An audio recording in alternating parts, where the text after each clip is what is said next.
I just had a question on expansion, especially the expansion at the minimum risk security. I'd like to say one thing, no question. Thank you, fellas. You've done a wonderful job. All we need to do is get started. A little minor thing, work on. Thank you. I make a recommendation, let's go with it. Thank you. Thanks. On the future expansion, either on the additional floor or maybe both, the expansion on at the minimum risk area. If those were shelled in, could those be utilized for a different use until that space is needed?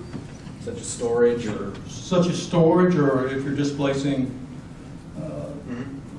something from the other? Yeah, So, you could. so it would be just built and not used for a period of time? Right, you have to look at access to it. Because it's a jail facility, the elevator access and stair access, you'd want to look at that and see what would really work there, but certainly it could be used for something else. Well, with that exterior court or service court around it, some way you could slip some vertical access in there just to access one, maybe two floors.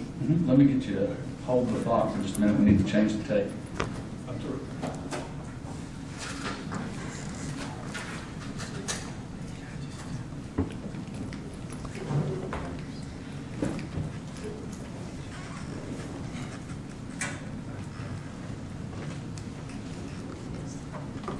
Okay, go ahead. Who's next?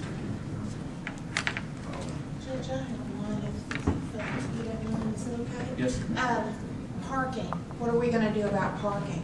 Do we have anything new for parking? We're not showing anything new on this plan. We've talked a lot about parking, and one of the reasons we're proposing to move visitation out of town, or at least out of this property, is because if we did have the visitation here, public visitation here, we would have to come up with at least an additional 100, probably 100 parking stalls to accommodate that. So moving that off-site really helps the parking situation.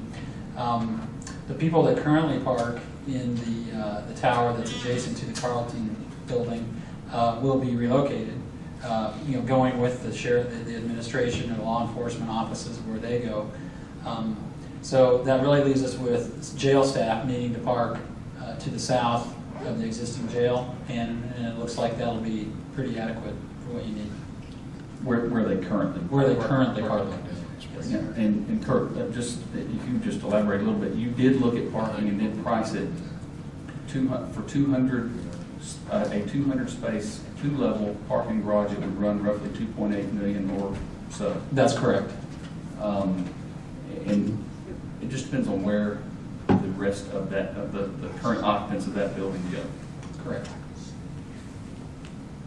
Okay, my other question, Mr. Mabry asked the question about your core supports, and you indicated that it would allow for expansion, but for how many beds will that cover? It'll cover up to 2,000 beds.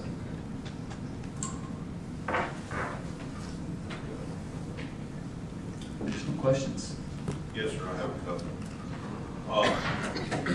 First of all, on your conceptual drawing of the downtown feature where you had the 15-foot setback, the larger windows that appeared on your drawing, was that the recreational screens? Let's get to that drawing, Jeff.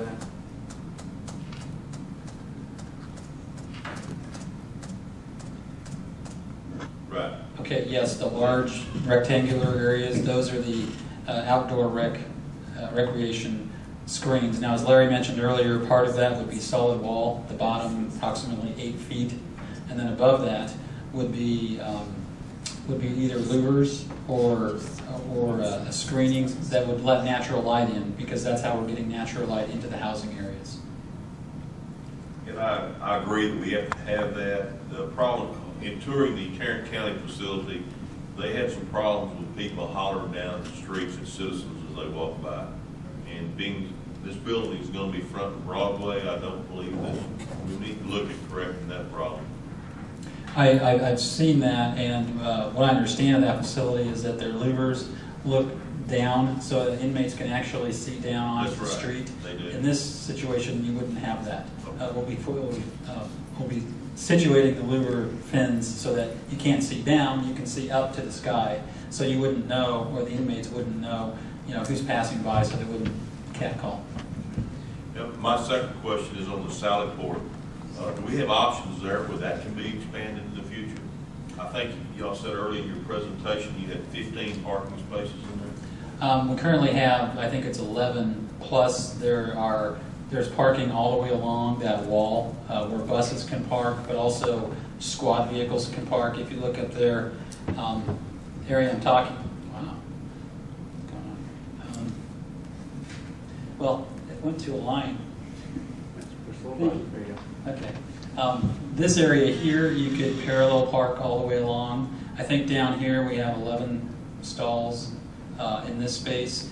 This is actually showing the size of a big bus. So as you can see, you could get a couple of those in here. This is the exit over here. You could also, park squad cars around there, around the perimeter of it as well when there aren't the big buses. So you can get more than 11 cars in this space. You can see it's pretty much landlocked. Adding additional parking into that, the way it currently is situated, wouldn't be very easy. Well, and Kurt, I'd add, I think what we have designed right now is probably larger than what the first build out would probably require anyway. Typically for the number of beds we're talking about, I don't usually see this many cars parked in a And Sally Port. Just to point out that if they did utilize that parallel space where you have a bus, they still have room to drive the buses through. Right, that's correct. And there's still room for these people to back out and leave. I had Martin written down as the next question. My question is directed more towards Commissioner's Court. I mean, I do think that, as I have recollection from the last bond elections, I think site cost, excuse me, that's my mother again. And I'm going to have to take that call any moment. But I believe there were a lot of costs that were not included in the numbers. I think there were some site numbers. There were some of the FF&E, and I do think that we make sure that when we have discussions about that we're just make sure that we get that apples to apples in our discussions with the public, and we do have that information straight.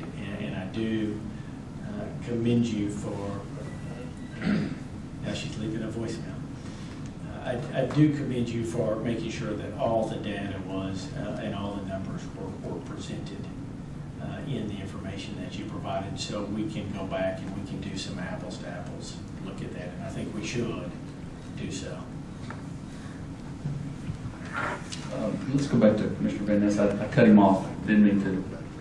It's all right. And I apologize. Man was getting a call from his mother. He needs to go first. I just have a couple other questions and comments.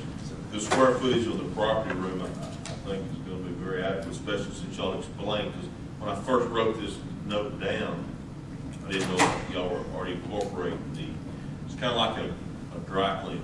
Yeah. The same chain effect, and that worked out real good. But I would like to explain, for you to explain, mostly to the news media, I think everybody on the task force and on Commissioner's Court understands this, but in the your cells, you have a beverage area, and we'd like them to know that we're not putting vending machines in the tanks, but that's for water and Kool-Aid for their meals. Could you elaborate on that a little bit for them? That's correct. Because the way it came up is the beverage area, we thought we were putting in lounges. In the day rooms, because the food is brought to the inmates, you need to have at least a sink for water or cleaning up some kind of spill, as well as for some minimal beverages according to their diet and what's provided. It's not a coffee bar, and it's not a barista is not going to be stationed there either. So. Thank you. Okay, look. Thank you, Judge. I'm glad to clarify we don't have a Starbucks in the jail at this point.